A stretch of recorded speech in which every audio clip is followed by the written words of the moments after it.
isang doktor. Hindi raw siya naniniwala sa Biblia.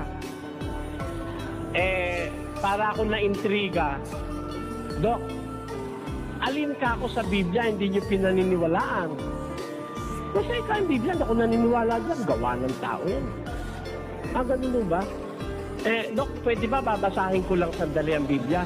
Sabihin niyo sa akin kung naniniwala kayo o hindi. Sabi ko, binasa ko, huwag kang sisiping sa babae sa panahon ng kanyang karumihan, sa kanyang karumalan. Dito, Dok, sabi ng Diyos, di raw maganda yung babae, sisipingan mo pag may regla. Yan, naniniwala ako dyan. Talagang tama yan. Hindi niya pwedeng hindi paniwalaan, doktor siya.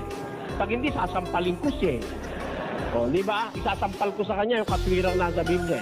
Di naniniwala siya ron. Dok, ito pa, babasa pa ako isa rito.